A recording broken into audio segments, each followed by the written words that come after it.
We are here in the beautiful Hall of Arts and Letters, thanks to the invitation and the generosity of our friends here at Grove City College. In particular, I'd like to thank David Ayers, who is an NAS member and interim provost and vice president of academic affairs here at Grove City. He is the one who initiated this and invited us. David, thank you so much.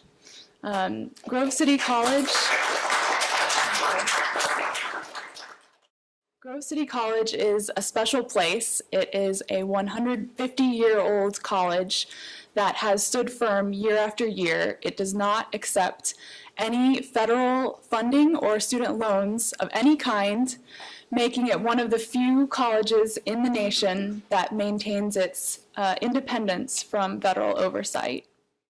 It is also the least expensive college, private college in the state of Pennsylvania. It is an island in a sea of conformity, and I'm thankful that we've landed here for this occasion. May I have a show of hands really quick? Who here is at an NAS conference for the first time? Welcome. Great. Who here has been involved with NAS for at least 5 years? At least 10 years? Okay. Anybody here been involved with us since the 90s? Wow, how about the 80s? Okay, Stanley and David and anyone else? Okay, great. Thank you so much for being here. Thank you for your faithfulness over the years. For those of you who are new, the National Association of Scholars is an organization dedicated to a particular kind of liberal arts education, one that pursues the truth, fosters intellectual freedom, and promotes virtuous citizenship. And in everything that we do, we seek these ideals. Our research reports study what's taught in college, the ideologies on campus, the nature of academic freedom, and the regulations that influence higher education. Our quarterly journal, Academic Questions, explores the virtues and vices of the academy. Our members are the heart of the organization, as well as its hands and feet. And if you're not already a member, I hope you'll join by the end of this weekend. We are open to not only scholars, but all who agree with our principles. So if you are a student, a parent or grandparent of a student, a citizen who cares about the future of our colleges and universities, I hope that you will join us and become part of our fellowship of thousands around the country who are working to re-civilize higher education. Our theme at this event is government overreach in our colleges and universities. Unlike Grove City, most colleges in our country, as you know, have seen government funding as a well-deserved blessing coming down as if from above, as if from the gods above, and they have thrown their gates open wide to welcome this not at all strange, not at all suspicious gift that has been placed there.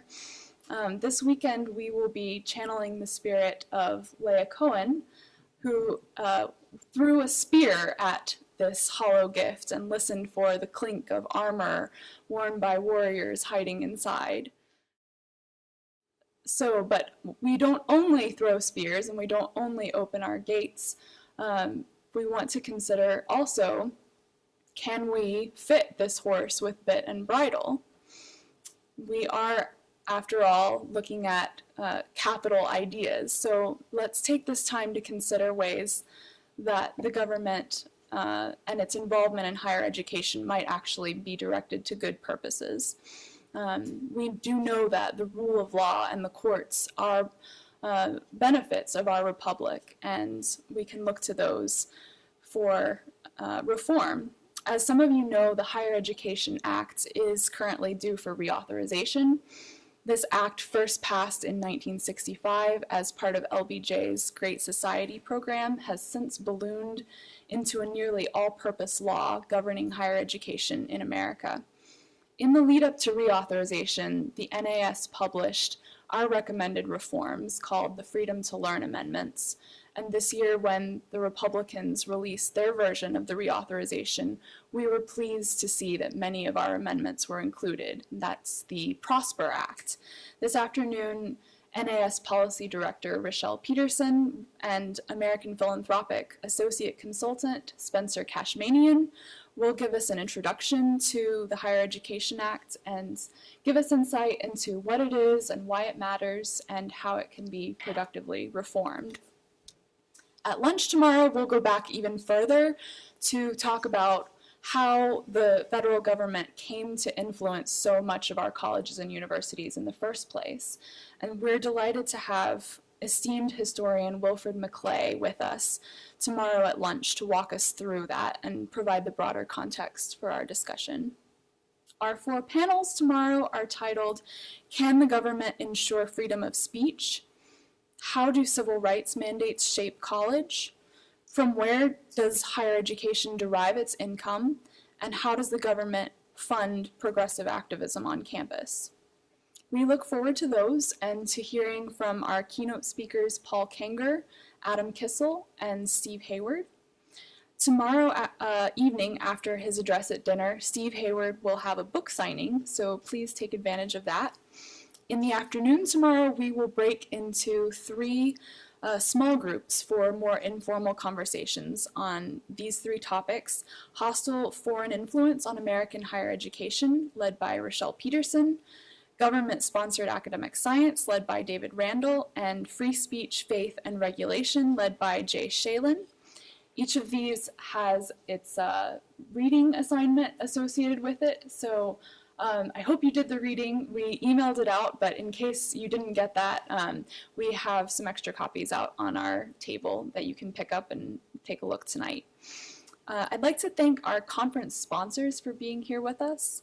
We have the American Council of Trustees and Alumni, the Alliance Defending Freedom, Campus Reform, an online news platform of the Leadership Institute, Eagle Forum Education and Legal Defense Fund, Classic Learning Test, and the Martin Center for Academic Renewal.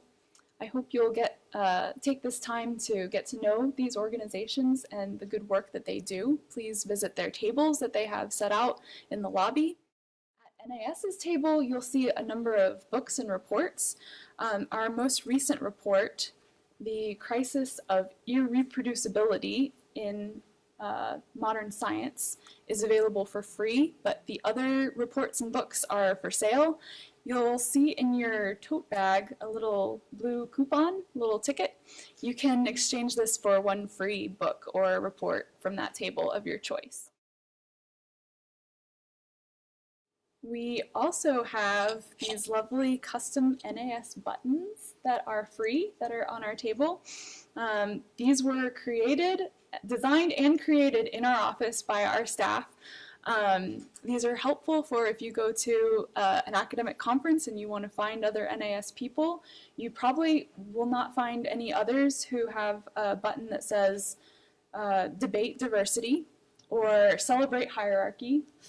Some of the designs that we have out there, so please pick one up. There's 2 other items on that table which you also have in your bag that I hope you'll fill out and return to us.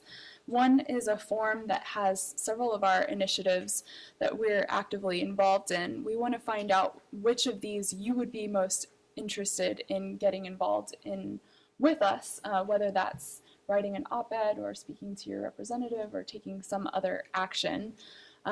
This is part of our effort to find out what our members and friends are most passionate about so that we can work together with you to achieve some victories together. So please fill that out, and also please fill out by the end of the conference the survey. Tell us what you think of this conference so that we can better plan for future events. We really hope that you will take this time to get to know other attendees. You'll come away from this weekend with new friends, pen pals, debate partners, and so please take the breaks and meal times to do that. I would like to go ahead and introduce the NAS staff so you'll know all of us right from the start, and I'll have them stand and give a little wave. So first we have our president, Peter Wood. We'll be hearing from him. throughout the weekend. Rochelle Peterson, Director of Policy. David Randall, Director of Research. And I believe out there at the registration table are Chris Kendall, Chief Development Officer, and Chance Layton, Communications and Membership Coordinator, working very hard out there.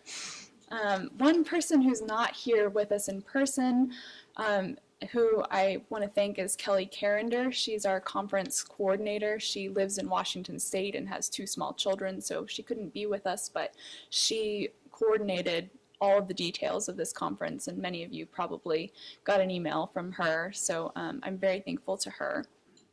We will have 2 NAS board members with us, Richard Vedder, who is Distinguished Professor of Economics Emeritus at Ohio University. He is the foremost expert on higher education finance in the United States, so we're very happy to have him with us, and he'll be speaking on that panel tomorrow. We also have George Dent, Professor Emeritus of Law at Case Western Reserve University. He will be speaking on civil rights. George is also a wine connoisseur, so be sure to ask him for his recommendations, but if you'd like to partake of wine or any other alcohol, please do so in town because Grove City is a dry campus. We have, except the president's house. So you can all go to President McNulty's house and partake there.